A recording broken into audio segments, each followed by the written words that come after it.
Welcome to the show. For all those who watch on YouTube, please take a moment and click the subscribe button and click the bell for notifications. Please like this episode and share it on your social media.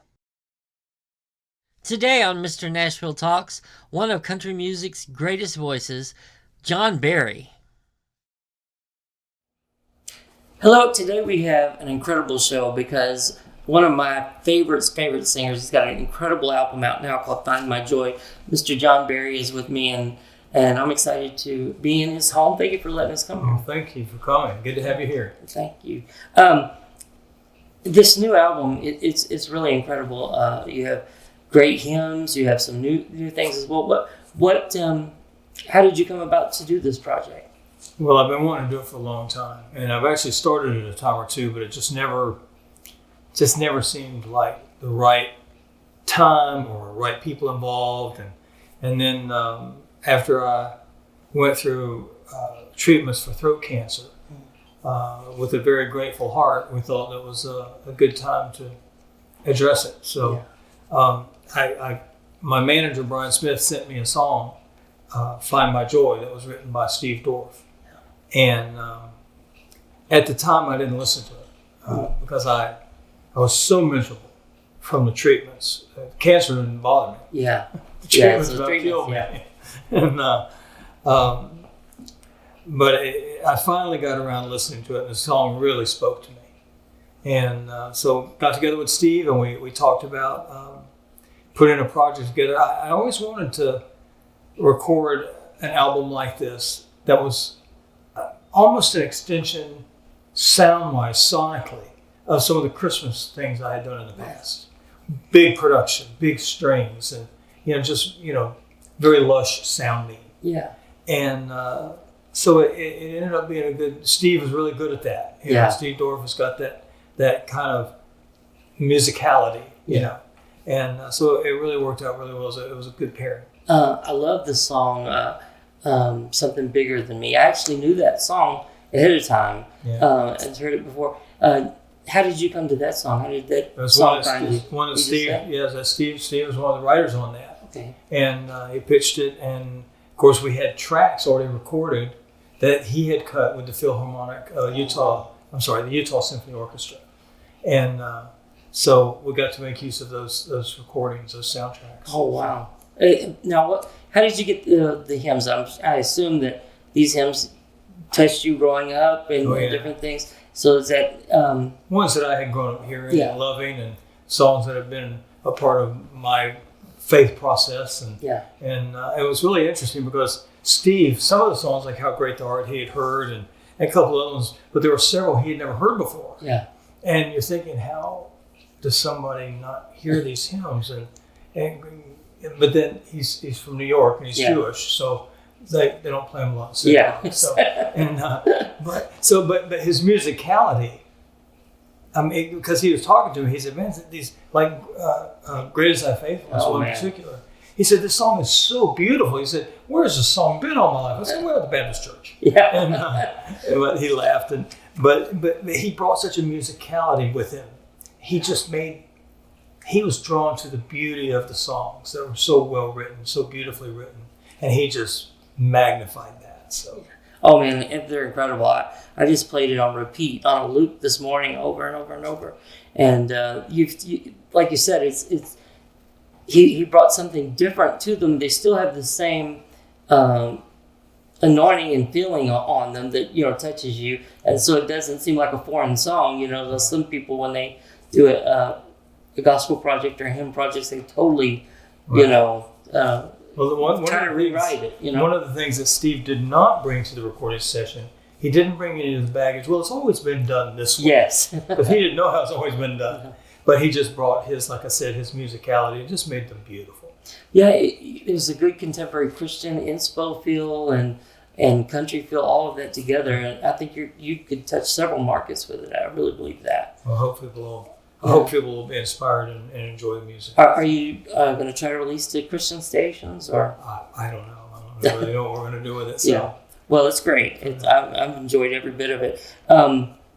You're with Gaither Music on this project, right? Yes, how did they come? They're a distributor for the project. So Steve had a contact there and spoke with them about see if they would be interested in hearing the project, and they did, and they really liked what they heard, and so they teamed up with us to do distribution. Yeah, they're a great company. We worked with them a lot, for years. And of course, Gaither, he's written some of these amazing songs, that a lot of them have turned into kind of standard hymns and things.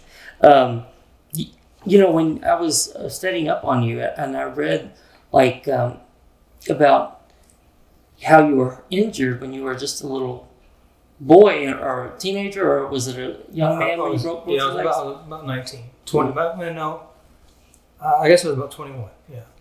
21. And so you had to learn to walk again, right? Well, yeah, I broke both my femurs and my left hip. And so it just, it was a lot of physical therapy. Yeah. Yeah. And you were learning your guitar at the time, right? Or practicing on it? Well, I started playing when I was about 12. And so I had actually recorded a couple of albums by this, because I recorded my first album in 1979. Wow. And then and my next one in 1980 or 81. And then fall of 81, I had the motorcycle wreck. And so I ended up recording 6 independent albums before I ever signed with a major label. Well, yeah, that's what I was about to say. You were not one of these people that waited for it to happen. You should have waited. No, you put in there and did the work. I mean, 6 self-produced albums before that's pretty tough to do all on your own like that. Yeah. But you had we didn't know any better. Yeah. We just sort of jumped in there and got to work. Yeah. But you had a strong drive and everything. One thing that is kind of cool with you that a lot of people aren't able to say is that you got to perform for the president's birthday, Barbara Bush chose you. Is that right? Myself and Larry Gatlin and Stephen Curtis Chapman. Oh, he's great too. I'm sorry. Michael W. Smith. Michael W. Smith, Larry Gatlin, and myself were asked to come to Houston.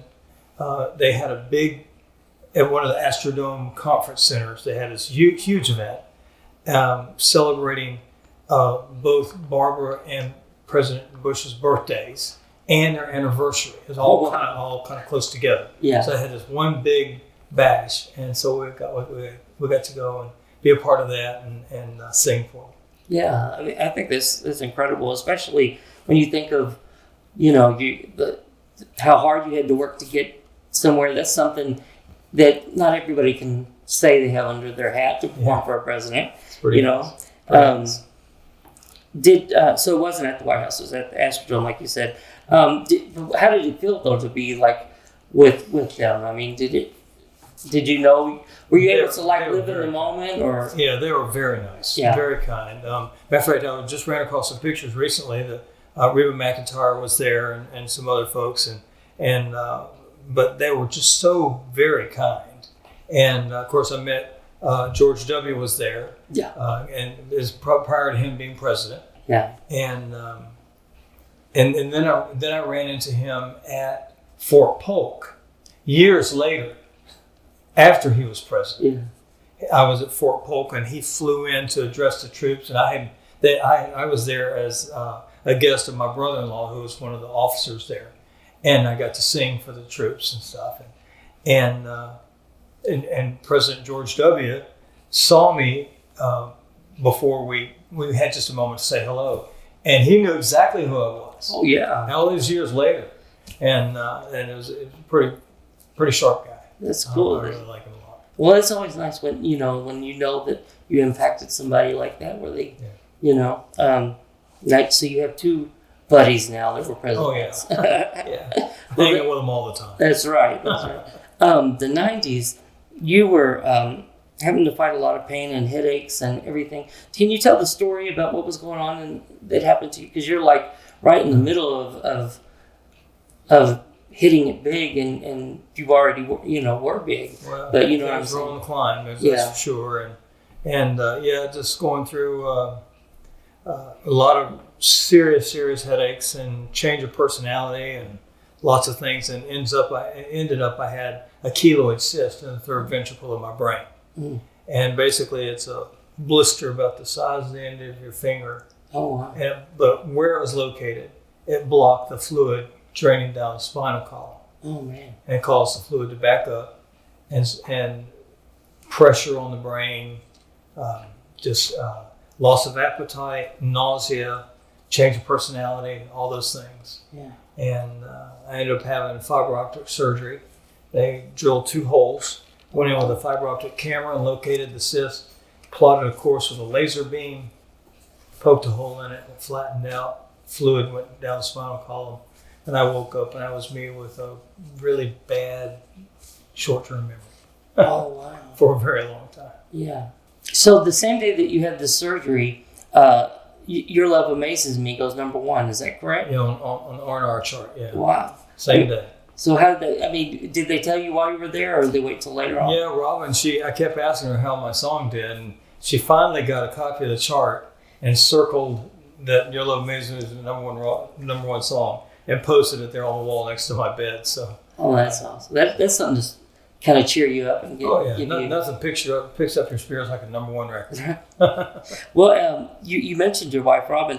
Do you all still do the podcast, Faith, Family, and Friends? It's sort of on hiatus right now. We're hoping to get that cranked back up. We're kind of figuring out just how to do that. Yeah.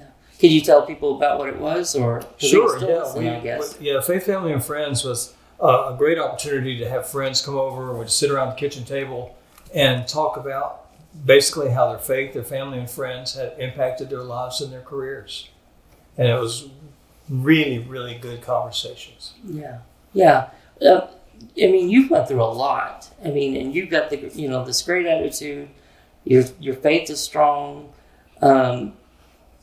You've had the nodes removed as well. I think that's like the scariest thing for a singer.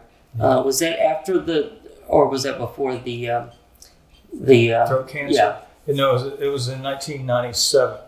I had a polyp on my vocal cord, and so they had to go in and remove that.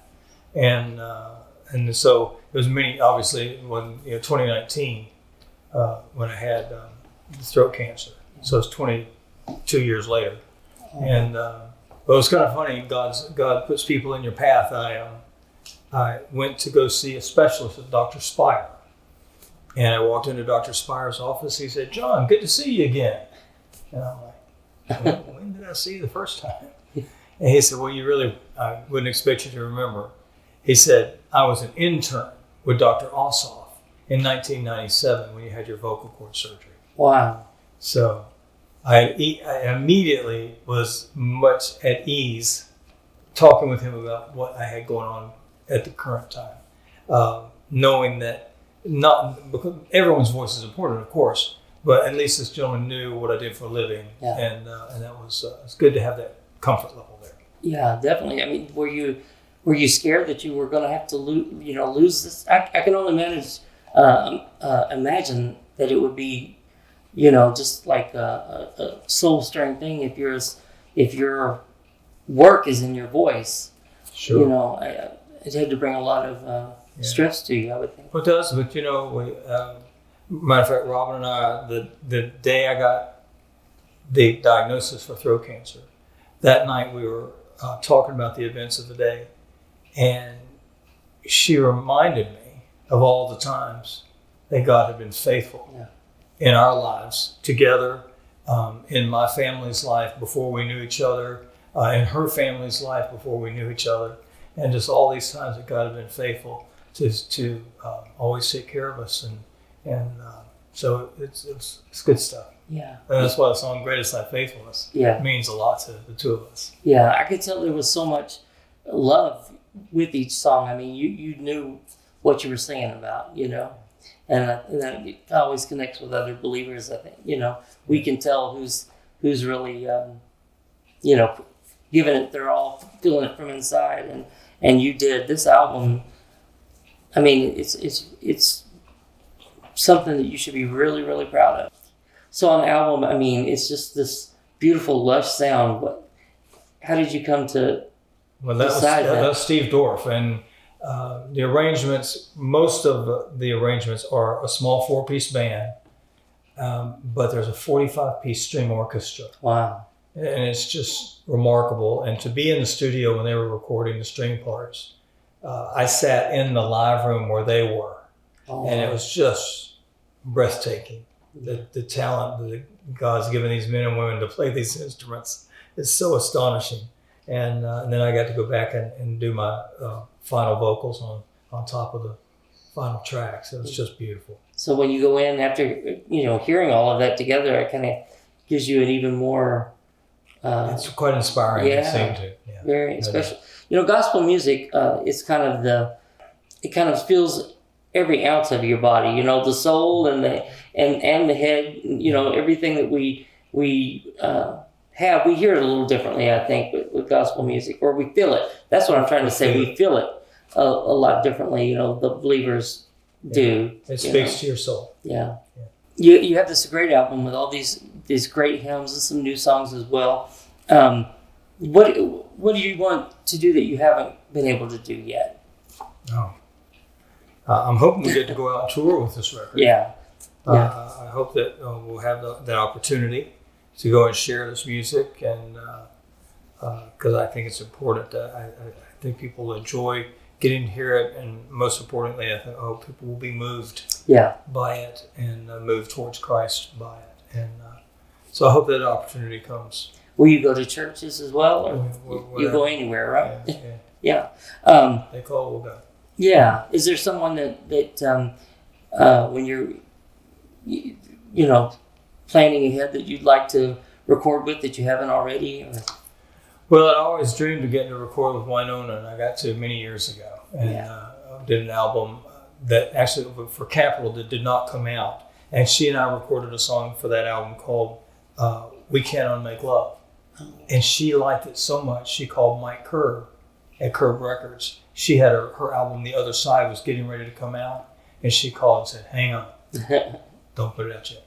She said, we got to add this song, and they did. So I'm glad that the song got to see the light of day. And then Capitol, in recent years, they released the Greatest Hits project, and they included the song on the Greatest Hits record. Oh, so I'm glad people have got to hear it. So. Yeah, and we have prayers going out to Winona because she's got a lot going on right now. I sure do.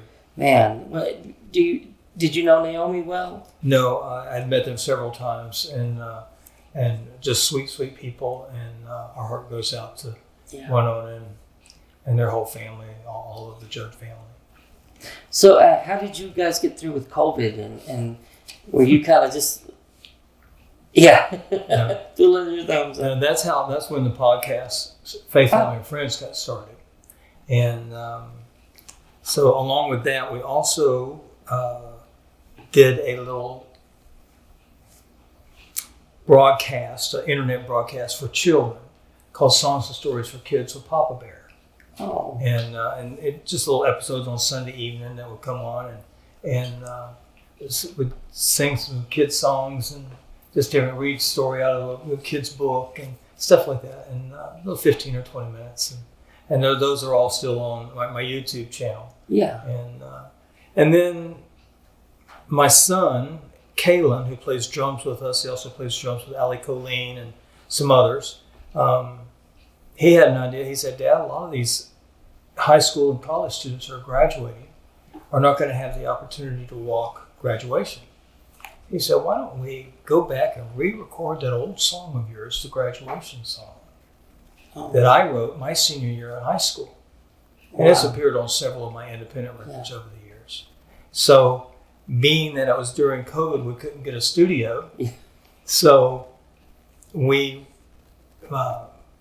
did a drum track with a scratch acoustic guitar and scratch vocal here, or I guess in my central studio, and then we sent it to all my different band members and at their home studios, and they put parts on it. Isn't it neat now? Everybody can do that way. It was a lot of fun, and then to make it really interesting, we had on Facebook we put my wife Robin put a blast out for folks to send photos of their graduating seniors, high school and college, that weren't going to get to that were not going to be able to walk graduation, and so we have them all flown in to the video.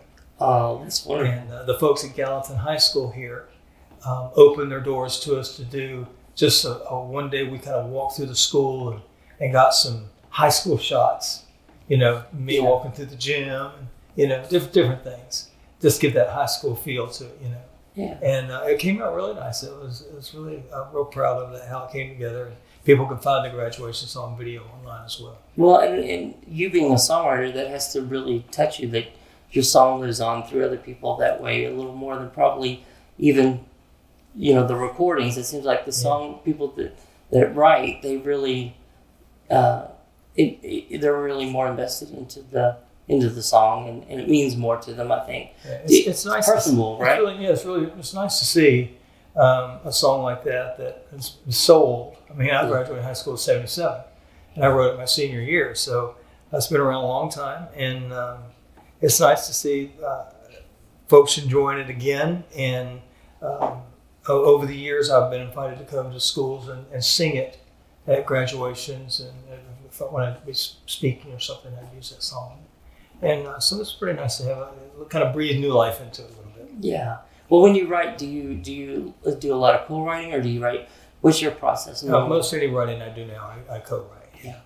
Yeah, you almost have to, I think, to kind of get it around to the right people anymore. Well, just to make sure it's a solid song. Yeah. I don't trust myself to write that kind of stuff by myself. I'd rather get with somebody who's we can bounce ideas off each other and kind of bring each other to the best we can be. Yeah. Kind of thing. So. Did you and Robin meet before you came to stardom? I was playing clubs in Athens, Georgia, and we met in I guess it was spring of '94. I think '84. Oh. Spring of '84, and we got married in summer of '88. I mean, with her being with you, though, at least she can make sure you're behaving on the road. We sing together. She sings in the band. Really? Oh yes, I knew that. I'm sorry. She sang on some of my records, and we have a lot of fun. And matter of fact, I keep threatening, and she won't let me do it. But I want to get a T-shirt that says, "I love John Barry's music, but I came to the show to see Robin." Oh, now see, that's a man that loves his wife. Let me tell you, that is good. It's cash flow. I love that. We're here in town. There's the Grand Ole Opry. I asked you before we got started if you were a member, and you told me that you're not. I mean, is that something you want to do? Would you like to be a member? Oh, it'd be awesome, but you look at the list of Opry members. There's a lot of great artists on there, and then if you look at the list of people who are not Opry members, it's like staggering. It's like they'll never call me. They got lots of folks they got to get to before they make it to me. Well, I think you would be great on it. Well, I love the Opry. I love that they invite me to come play so much. And I love the fact that Jeannie Seeley is always so nice to me. Yeah. And I love it when she introduces me because she does such a great job. And then also my great friend Bill Anderson. Yes. Bill's from the Athens, Georgia area, Commerce, Georgia, which is very close to where Robin and I lived when we first got married. We lived just a few miles outside of Commerce. Yeah. And Bill's always been really, really nice. So we've always had this close Athens, Georgia connection. But we got together to write one day, and we realized that he grew up on a street that the house I lived in Decatur, Georgia, my house backed up to the street he lived on. Oh, that's why. He was there back in the 50s, and I didn't move to that house till 1968. So it was years apart. Yeah. But still, a lot of paths crossed. Yeah, Me definitely. and Bill. And he's an incredible writer too. So has he had he's had a top 10 record in every decade? Yeah, I think so. Yeah, it's crazy. Yeah, he's just a songwriting machine. He does a lot of that. And Jeannie Seeley, she's a great writer. You brought her up. I adore her. She's like one of my favorite people at the Opry. She's awesome. If she's not there, I usually, cry a little bit. Yeah. She can walk out on stage. She can show enough to be sassy now. That's right. That's right. Well, she's awesome. She's kind of like the and Bill. They're the ones that are keeping it going. Never thought there would be a day when there wasn't a Minnie and a Roy A. Cup and all that, but you got to see that in its heyday too, didn't you? Yeah. Did you know Minnie and? I did not. No. Of course, I got to see them stand on side of the stage, and Porter Wagner's the first one who introduced me to a walk out on stage at the Ryman, my first performance at the Opry. Oh wow! And and Mr. Roy and Minnie Pearl and all those I got to see from a distance, but I didn't get to meet them. Wait, is there someone that a hero or that you were really impressed with that when you came to town you're like, I want to see that person or I want to meet that person? I always wanted to get to see Ronnie Millsap live, but I have not had a chance to do that. He's amazing. I just know he has to be because he is just sure enough a piano playing son of a gun. And sings, man, he sings like nobody's business. And I'd love to have a chance to see Ronnie Millsap. Yeah, I think you all would sound amazing together. Wow. Yeah. In gospel music, did you listen to any particular gospel music or just hymns in church? Or Yeah, just hymns in church. I grew up in my home. My mom loved gospel music, Christian music. Always had that playing. And then the hymns in church and my dad, when he'd get home from work, always liked to put on Van Cliburn records. Listen to Van Cliburn play the piano. Yeah. So it's a kind of real wide range of music in our house, and then it started to come together for me, point in a direction. I started playing the guitar about John Denver was like one of the most well-known entertainers in the world, and just before that, Carole King put out Tapestry. Wow. Yeah, and my sister got that album, and my dad had bought a thing called a stereo, which we'd never heard of, a record player, but this was a stereo. And I can still remember laying on the living room floor, laying between those two speakers, listening to Carole King Tapestry album. Oh man, yeah. I think I did that, but it was already out, a little bit. But that's why I really loved your album, because it was just about the music. It wasn't a lot of stuff put on it that didn't need to be on it, so I thank you for that, because it ministered to me all the way here. Well, we were hoping that we wanted to stay true to what the songs were, and I know different people have different interpretations of them, but for me, I wanted to be what I grew up listening to and grew up singing, but just more beautiful. How can we make it more beautiful? And that's where Steve stepped up to the table. Well, it's great. And we, you've been through so many things here, and you may have already have one out, but have you considered doing a book, or have you written a book? No. I think people could really, really be blessed by your story. I think Brian sent him a check. So my manager would have me to write a book forever. Oh, well. I'm like, man, I've lived it. Who wants to read it? Oh, man, you kidding? I don't know. We'll see. We'll see what happens. Well, I want to thank you for being on the show today, and God bless you. Everybody, we want you to Find My Joy, and we'll have all of the information on the screen as well. You can stream it. You can purchase it. They can buy it physical too, right? Yeah. See, you can even get it physical. That is really something. And order will come in. She'll give me the label. I'll go to the garage. I'll get it out. She'll mail it. Wow. I'll sign it for you first. Love that. Hey, can't beat that. Thanks so much. Thank you for coming. Subscribe to our mailing list, and you could win a CD or DVD project by today's featured artist. To enter, please go to www.mrnashvilletalks.com and enter your email address. While there, take a look around, browse through our music store. Our show is totally funded by viewer support.